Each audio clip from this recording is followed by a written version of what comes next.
21/10/2023 के बानरहाट ब्लॉक अंतर्गत तरुण संघ मैदान में बानरहाट मखमली समाज आयोजक कमेटी बटले बड़ा दसाई पर फुलपाती शोभा यात्रा उत्सव के बड़े ही हर्षोल्लास और धूमधाम से मनल गेलक। नेपाली समुदाय मन ले फुलपाती शोभा यात्रा उत्सव जे की सबसे बड़का पर्व है के ये पर्व के दुर्गा पूजा कर महासप्तमी कर दिन में धूमधाम से मनल जाएला। ई दिन में नेपाली समुदाय कर भाई बहन मन अपन कला संस्कृति से जुड़ल नृत्य और संगीत कर कार्यक्रम के आज कर ई दिन में प्रस्तुत करे न। आज कर दिन में फुलपाती शोभा यात्रा तरुण संघ मैदान से शुरू कर के बानरहाट बाजार चामुर्ची चौपत्ती से होते हुए फिर तरुण संघ मैदान में ई यात्रा के संपन्न करल गेलक। एक कार्यक्रम में हर बगान से नेपाली समुदाय का आदमी मन भारी संख्या में उपस्थित हुए रहले।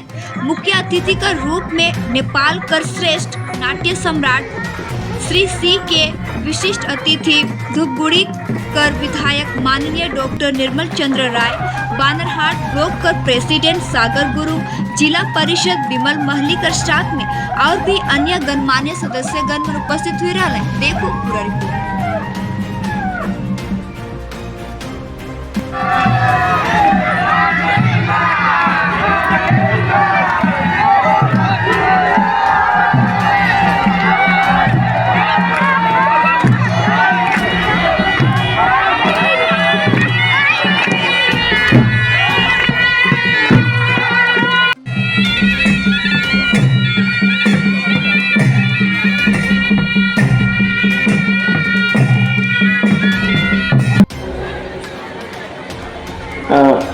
सर्वप्रथम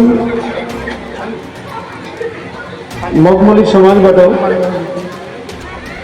मलाई एक हप्ता अगाडि नै निमन्त्रित गर्नुभएको, त्यही कारणले सर्वप्रथम मखमली समाजको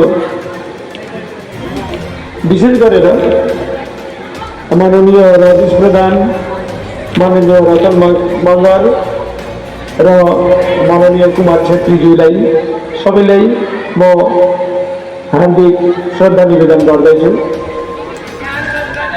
यो बानरहाट मखमली समाजद्वारा आयोजित जो आज यो फुलपातीको जो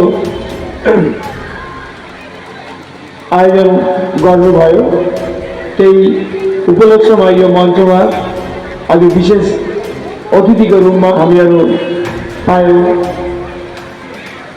सम्मानीय आदरणीय सीके श्रेष्ठ फुलपाती एउटा हाम्रो गोर्खा नेपाली भाषी समाजको एउटा सांस्कृतिक उत्सव हो र प्रत्येक वर्ष नै महासप्तमीको दिनमा हामी फुलपाती मनाउने गर्छौँ र विशेष गरी बानरहाटमा गत 5 वर्षदेखि हामीले फुलपाती उत्सव एउटा भव्य कार्यक्रमको रूपमा हामीले मनाउने गरिरहेको छौँ र फुलपाती एउटा माँ दुर्गाको आराधनापछि हामीले एउटा दुर्गा पूजाको एउटा आगाज पनि हो, सुरुवात पनि हो र हामी आफ्नो संस्कृतिलाई दर्शाउनको निम्ति एउटा देवी माँको आराधनाको निम्ति हामी फुलपाती एउटा निकाल्ने गर्छौँ।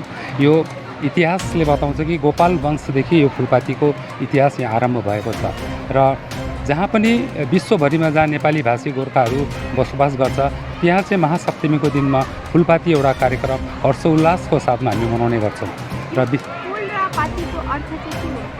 फुल भनेको फुल हो, जस्तो हाम्रो सयपत्री फुल हाम्रो एउटा नेपाली समाजमा एउटा ठुलो एउटा यसको एउटा के भूमिका रहेको छ, यसलाई हामी श्रद्धाको रूपमा पनि हेर्छौँ र फुल र पाती दुईटालाई हामीले मिलाएर माँ दुर्गालाई चढाउने गर्छौँ। विशेष गरी फुलपातीमा 9वटा माँ दुर्गालाई मनपर्ने 9वटा जो के सामग्रीहरू छ, जस्तो बेलपत्रहरू, जस्तो कुनै पनि वृक्षहरू, त्यहाँदेखि धानको बालाहरू, यो सबै लिएर हामीले माँ दुर्गालाई एउटा शकुनको रूपमा चढाएपछि त्यहाँदेखि हामीले फुलपातीको शोभायात्रा निकाल्ने गर्छौँ।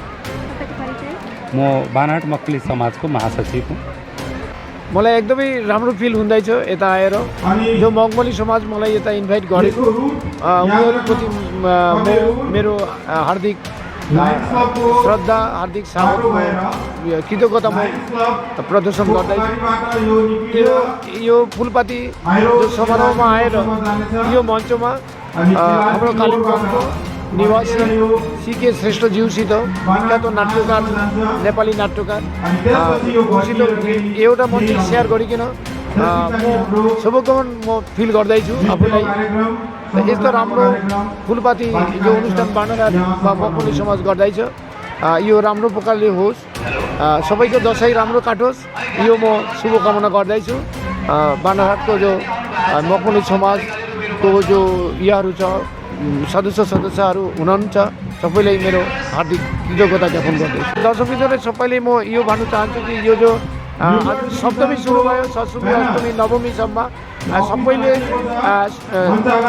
सम्प्रीति, जातिगत सम्प्रीति, धर्मगत सम्प्रीति सबैले यो चाहिँ मेन्टेन गर्नुहोस्, यो चाहिँ वार्ता म दिन चाहँदछु। किनभने यो चाहिँ धर्म जसको जसको हुन्छ तर उत्सव सबैको हुन्छ। उत्सवमा हामीहरू सबै सामेल हुन्छौँ, कि हिन्दू कि मुस्लिम कि क्रिस्चियन बौद्ध जो होइन सबैले हामीहरू सामेल हुन्छौँ। सबैलाई यो उत्सवलाई उनीहरू पार्टिसिपेट गर्नुहोस्, तर हाम्रो आफ्नो आनन्द अन्यको निरानन्द नहोस्, यो चाहिँ म अनुरोध गर्दैछु। सबैले समृद्धि मेन्टेन गर्नुहोस्, यो चाहिँ मेरो वार्ता।